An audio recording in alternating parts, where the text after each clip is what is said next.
네, SBS 가족 여러분 안녕하세요. 네, 윤창현 본부장입니다.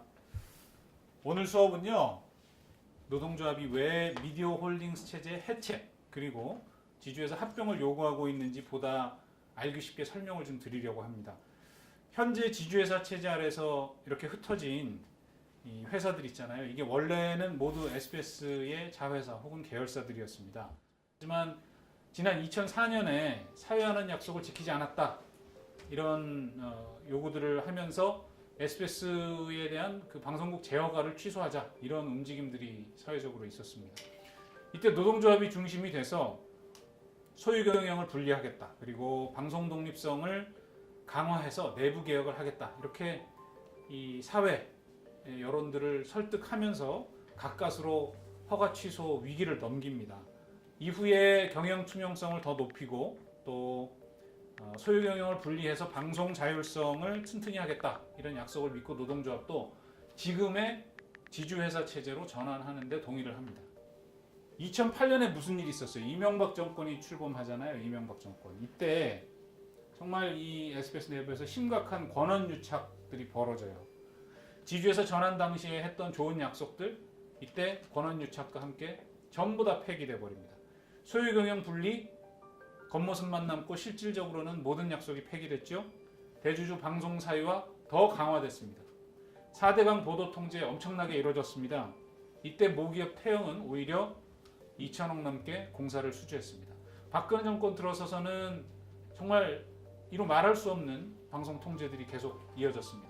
이 과정에서 대주주가 직접 지시해서 한일 위안부 합의를 칭찬해줘라 이런 지시도 있었고 노골적으로 보도 통제를 하기 위해서 보도국 간부들한테 보도 지침까지 내리는 이런 일도 있었습니다.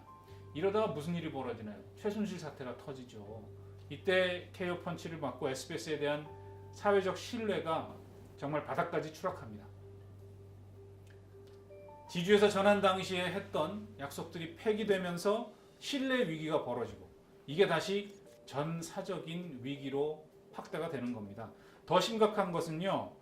소유 경영 분리하겠다고 만들었던 지주회사 체제가 SBS 수익을 유출하는 통로로 변질돼 버린 겁니다. 방송법상의 지분 제한이 있는 SBS는 컨텐츠 유통 수익을 충분히 가져갈 수가 없는 거예요. 그래서 SBS 컨텐츠를 유통하는 지주회사가 직접 지배하는 다른 회사들 지분이 훨씬 높아요. 대주주의 지분이 높아요. 이 회사들에 더 많은 이익을 남기면 그 이익이 결국 SBS 밖으로 빠져나가게 되는 이런 구조가 돼버린 겁니다. 예를 들어서 설명을 좀 드리면 SBS 컨텐츠를 팔아서 벌어들인 순이익이 100원이다. 그러면 지분율에 따라서 SBS는 아무리 많이 가져가도 37원 밖에 못 가져가죠. 하지만 더 많은 지분이 있는 회사에서 이익을 더 남기게 되면 지분율만큼 더 높게 SBS에서보다 훨씬 더 많이 이익을 가져갈 수 있는 겁니다. 이런 불공정 거래 체제가 10년 동안 계속돼요. 계산 한번 해보자고요. 얼마나 나갔나. 2008년에 SBS 컨텐츠를 팔아서 얻은 수익을 보면요. SBS가 전체 수익에서 38%를 가져옵니다. 우리가 제작비 들여서 만들었는데 100원 팔아서 100원어치 수익 올려서 38원 갖고 옵니다. 나머지 60원 다른 회사로 다 빠져나갔어요. 그때부터 노동조합의 10년 싸움이 시작된 겁니다. 2018년 되면 그 비율이 수익을 가져오는 비율이 2008년 38%에서 2018년에 78%까지 올라갑니다.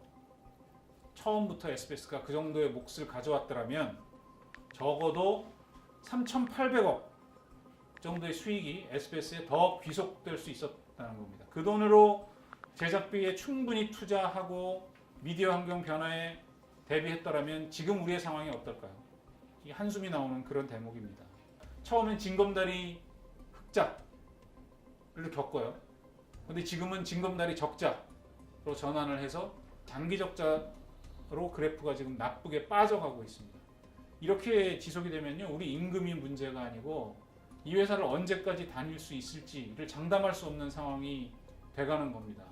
신뢰의 위기 그리고 구조의 위기를 촉발시킨 이러한 우리의 미래를 장담할 수 없는 미디어 홀딩스 체제가 지속 가능하겠습니까? 결론은 자명합니다. 지속 불가능한 미디어 홀딩스 체제 즉각 해체하고 SBS의 정상적인 기능과 구조를 하루빨리 복원해야 합니다. 그렇지 않으면요, 이 미디어 격변, 이 전쟁터에서 SBS는 제대로 경쟁도 못 해보고 추락할 수밖에 없습니다. 다음 시간에는 지금까지의 문제가 아니라 이 체제가 지속되면 SBS가 어떤 문제를 겪을 수밖에 없는지 조금 더 설명해 드리도록 하겠습니다.